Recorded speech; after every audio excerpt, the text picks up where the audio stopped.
사랑하는 하나님, 감사합니다. 오늘도 말씀 읽을 때 지혜를 허락해 주시고 우리에게 깨달음을 허락해 주셔서 오늘 하루를 주님 안에서 살아갈 수 있게 도와주세요. 감사드렸고 예수님 이름으로 기도드렸습니다. 아멘. 고린도전서 13장에서 16장 말씀. 내가 사람의 유창한 말과 천사의 황홀한 말을 한다 해도 사랑하지 않으면 나는 나는 삐걱거리는 소리에 지나지 않습니다.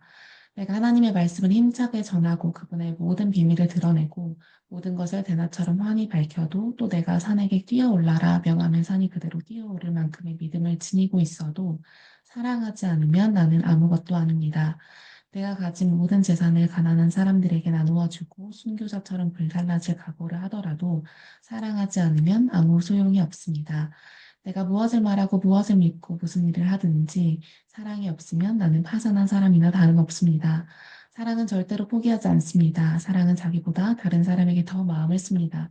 사랑은 자기가 갖지 못한 것을 바라지 않습니다. 사랑은 뽐내지 않으며 자만하지 않으며 다른 사람에게 자신을 강요하지 않으며 내가 먼저야 라고 말하지 않으며 화내지 않으며 다른 사람의 죄를 꼬치꼬치 따지지 않으며 다른 사람이 비굴하게 굴 때 즐거워하지 않으며 진리가 꼽히는 것을 보고 기뻐하며 무슨 일이든지 참으며 하나님을 늘 신뢰하며 언제나 최선을 구하며 뒷걸음질하지 않으며 끝까지 견딥니다.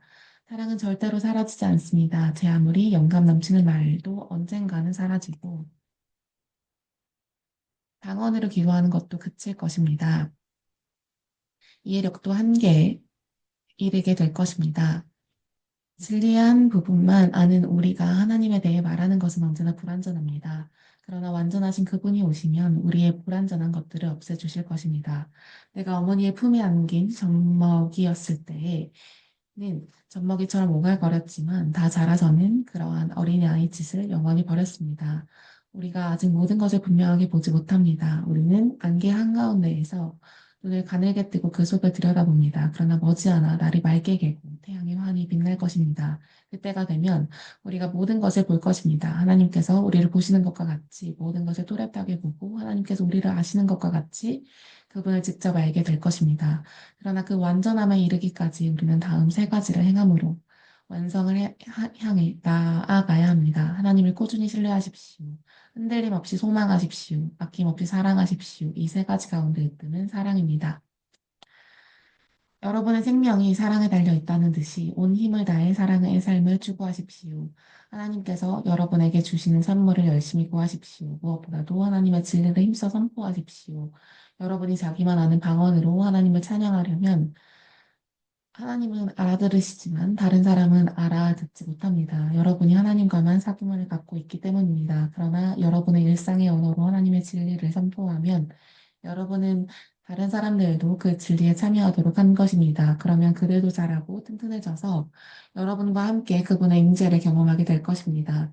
자기만 아는 기도의 언어로 기도하는 사람은 거기서 많은 것을 얻겠지만 하나님의 진리를 누구나 알아들을 수 있는 말로 선포하는 사람은 온 교회를 성숙시키고 튼튼하게 합니다. 나는 여러분 모두가 기도로 하나님과의 사귐을 발전시키기를 바랍니다. 하지만 거기서 멈추지는 마십시오.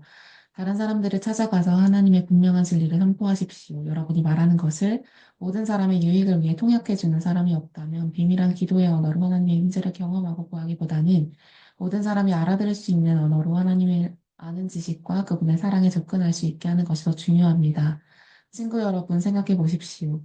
내가 여러분에게 가서 하나님을 알아들으실 수 있는 말로 그분께 비밀히 기도한다면 여러분에게 무슨 유익이 있겠습니까?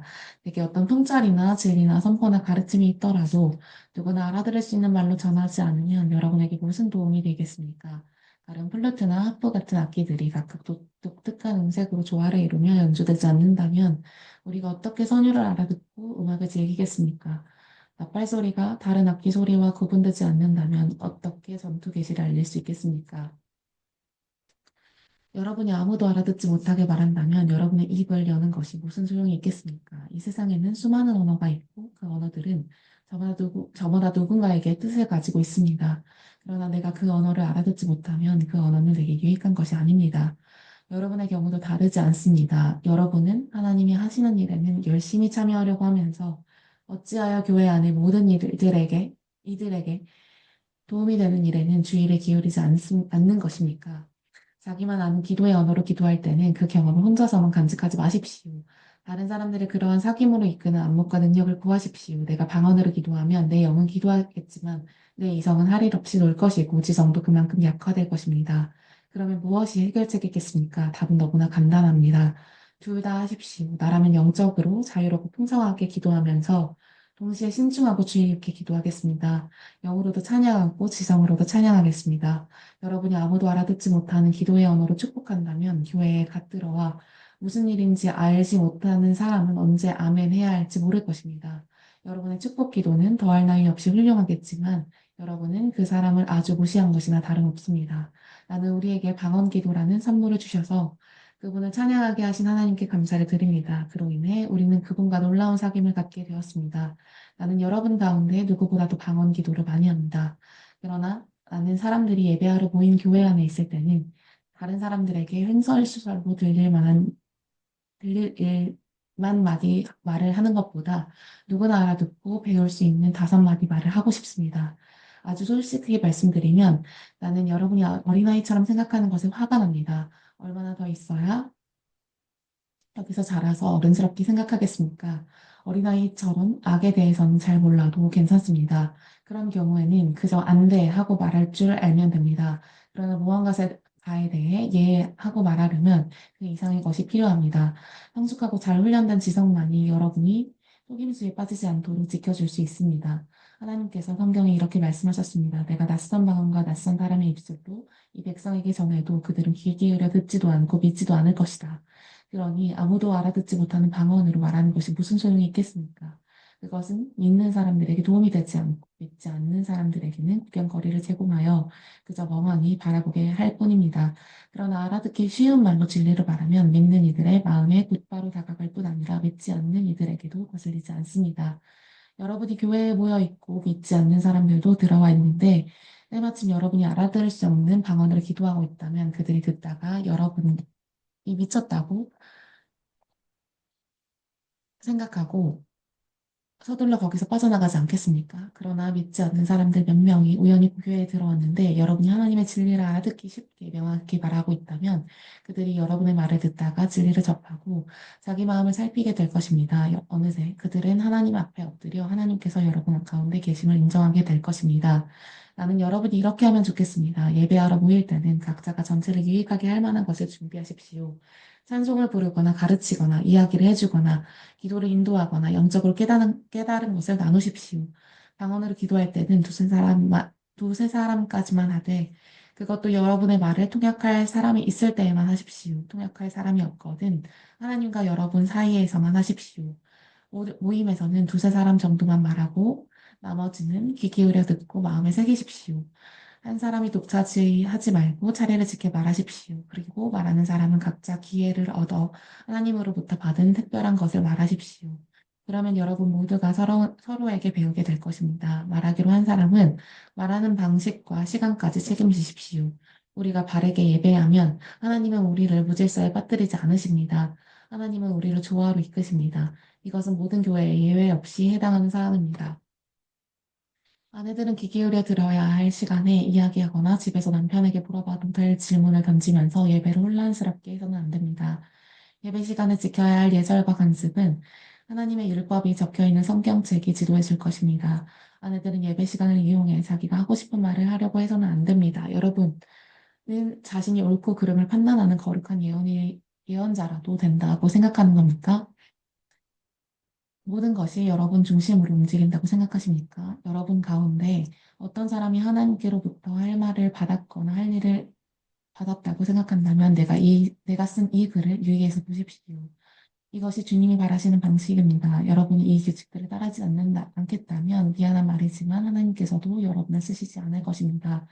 요약해서 3가지를 말씀드립니다. 하나님의 진리를 전할 때는 진심으로 하십시오. 여러분이 알아듣지 못하는 방언으로 사람이 기도한다고 해서 그들에게 가타부타 하지 마십시오. 무슨 일을 하든지 예의 바르고 사려 깊게 하십시오.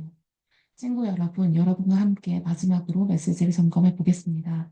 이 메시지는 내가 선포하고 여러분이 자기 것으로 삼은 것입니다. 여러분은 이 메시지 위에 서 있고 이 메시지로 인해 여러분의 삶은 구원받았습니다. 내가 가장 먼저 한 일은 내 앞에 아주 강력하게 제시는 다음의 사실을 여러분 앞에 제시하는 것이었습니다. 성경에 기록된 대로 메시아께서 우리 죄를 위해 죽으시고 무덤에 묻히시고 사흘째 되는 날에 다시 살아나셔서 베드로에게 생생히 나타나시고 가장 가까운 제자들에게 나타나셨습니다. 그 후에 그분께서는 한 번에 500명이 넘는 제자들에게 나타나셨는데 그들 가운데 몇 사람은 세상을 떠났지만 대부분은 지금도 우리 곁에 살아 있습니다. 또한 그분께서 자기를 대변하시도록 세우신 야고보와 나머지 사도들에게 나타나셨습니다. 그러고는 마지막으로 나에게로 생생히 나타나셨습니다. 내가 맨 나중이 된 것은 합당한 일이었습니다. 여러분도 알다시피 나는 사도들의 반열에 포함될 자격이 없는 사람입니다.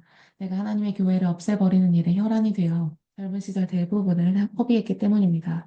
그러나 하나님께서 너무나 은혜로우시고 한없이 너그러우셨습니다. 그래서 오늘의 내가 있게 된 것입니다.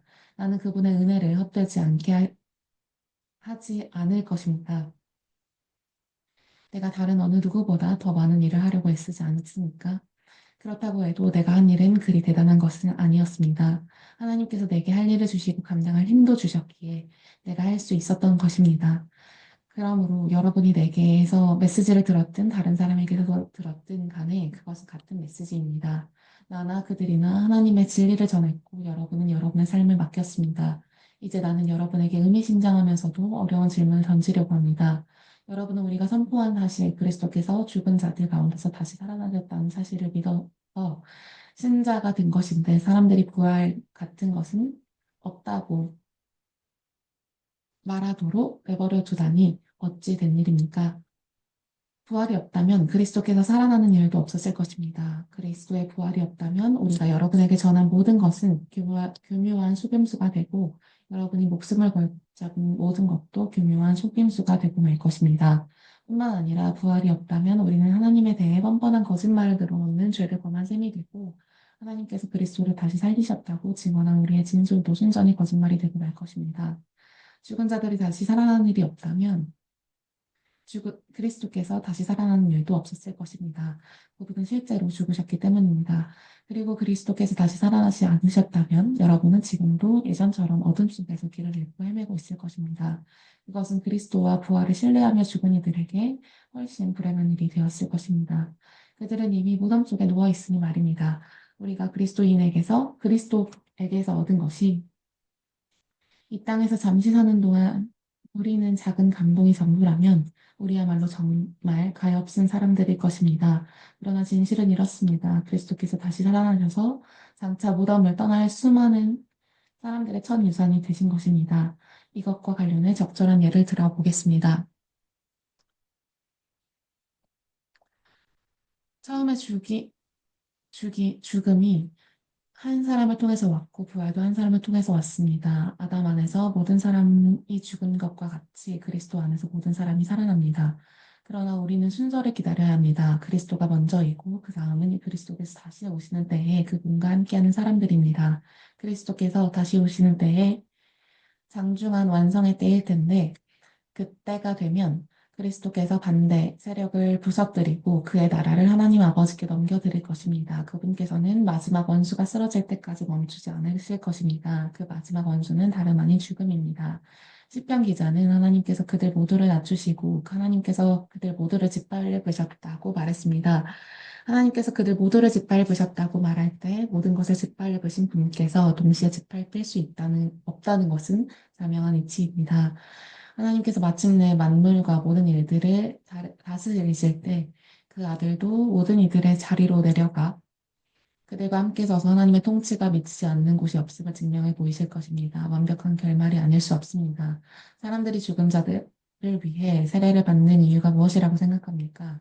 죽은 자들의 부활이 없고 하나님의 능력이 무덤 입구에서 그치고 만다면 그분께서 무덤을 깨끗이 정리하시고 모든 이들을 끌어올려 일어서게 하실 것을 무시하는 행위를 우리가 무엇 때문에 계속한다는 말입니까? 내가 이토록 위험한 일에 목숨을 거는 이유가 무엇이겠습니까? 나는 살면서 하루 빠짐없이 죽음과 직면합니다. 여러분은 내가 부활하신 메시아 예수께서 보증해 주신 여러분의 부활과 나의 부활에 대한 확신도 없이 이 일을 하고 있다고 생각합니까? 여러분, 내가 에베소에서 나의 최후가 되지 않기를 바라면서 사나운 짐승들과 싸울 때 그것이 단지 영웅처럼 행동하려고 하는 것에 불과하다고 생각합니까? 결코 그렇지 않습니다. 내가 행하고 말하는 것, 내가 사는 방식을 뒷받침하는 것은 부활, 언제나 부활입니다. 부활이 없다면 우리는 내일이면 죽을 테니 먹고 마시자고 할 것입니다. 그리고 그것이 전부일 것입니다. 그러나 속지 마십시오. 부활을 반대하는 잡담에 물들지 마십시오. 나쁜 친구가 좋은 행실을 망칩니다. 똑바로 생각하십시오. 깨어나 거룩한 삶을 사십시오. 더 이상 부활의 사실에 대해 오락가락하지 마십시오. 지금 같은 시대에 하나님을 알지 못하는 것은 여러분이 부릴 합치가 아닙니다. 이러한 일을 오래도록 방치하다 여러분은 창피하지도 않습니까? 어떤 회의론자는 꼭 이런 질문을 던집니다. 부활이 어떻게 일어나는지 보여주시오. 도표로 보여주고 그림으로 보여주시오. 도대체 부활한 몸은 어떻게 생겼습니까? 자세히 살펴보면 이 질문이 얼마나 어리석은지 알 수 있습니다.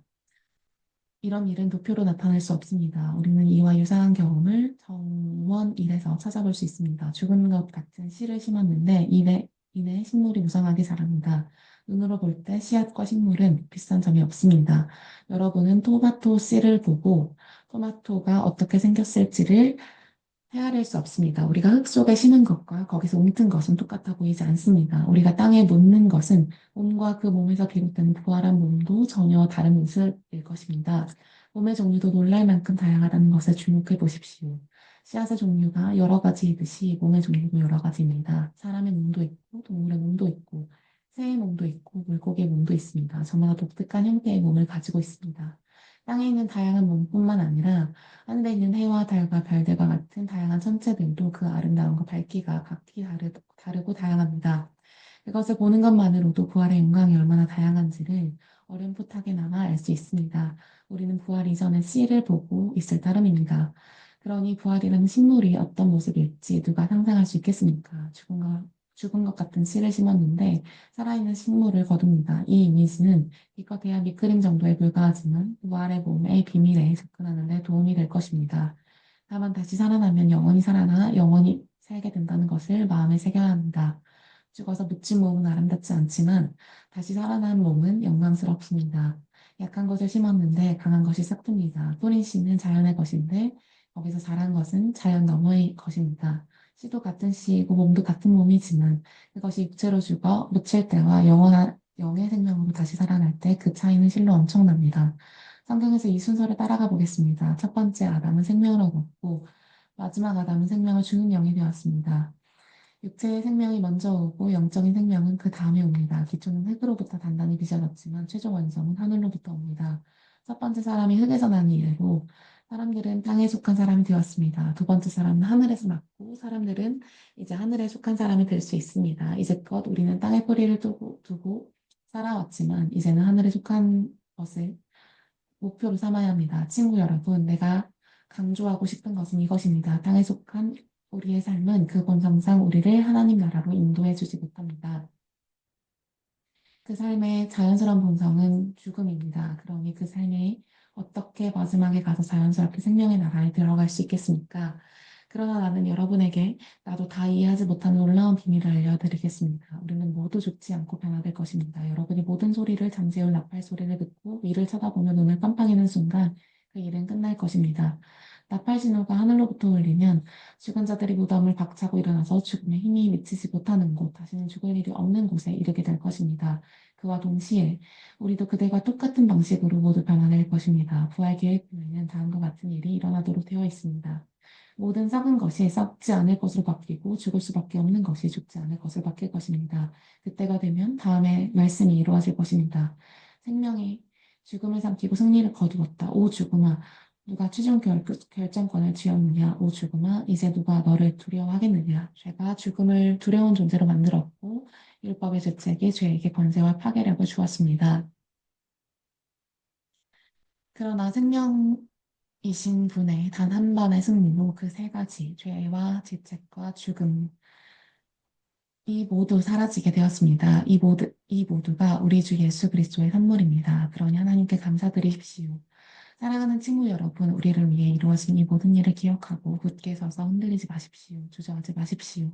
여러분이 주님을 위해 하는 일이 시간 낭비나 헛수고가 아님을 확신하여 주님의 일에 매진하십시오. 여러분이 가난한 그리스도인들을 위해 모으고 있는 구제연금과 관련해서 나는 갈라디아에 있는 여러 교회에 내린 것과 똑같은 지시를 여러분에게도 내립니다. 여러분 각자 일요일마다 헌금하고 그것을 잘 보관하십시오. 할 수 있는 한 후하게 하십시오. 그러면 내가 그리로 갈 때에 여러분은 모든 준비를 마쳐서 내가 따로 부탁하지 않아도 될 것입니다. 내가 가면 여러분이 대표로 세운 사람들에게 편지를 써주어 권한을 부여하고 그들을 예루살렘으로 보내어 여러분의 선물을 전하도록 하겠습니다. 내가 함께 가는 것이 최선이라고 생각하면 기꺼운 마음으로 그대가 함께 가겠습니다. 나는 그리스 북부 지역을 거쳐 여러분에게 갈 작정입니다. 오래 머물 계획은 아니지만 한동안 여러분과 함께 지내며 겨울을 나게 될지도 모르는데 그래도 되겠습니까? 그런 다음에 여러분은 다음 행선지로 나를 보내주면 됩니다. 나는 다른 주요 행선지로 가는 도중에 여러분에게 잠깐 들르는 것이 아닙니다. 나는 얼마 동안 편안한 마음으로 머물고 싶습니다. 주님께서 허락하시면 우리는 그 시간을 갖게 될 것입니다. 지금 나는 이곳 에베소에 머무르고 있습니다. 선한 일을 할 수 있는 큰 문이 이곳에 활짝 열렸으니까요. 디모데가 그리로 가거든 잘 보살펴 주십시오. 그가 여러분 가운데서 마음 편히 지낼 수 있게 해주십시오. 그도 나처럼 주님을 위해 열심히 사는 사람입니다.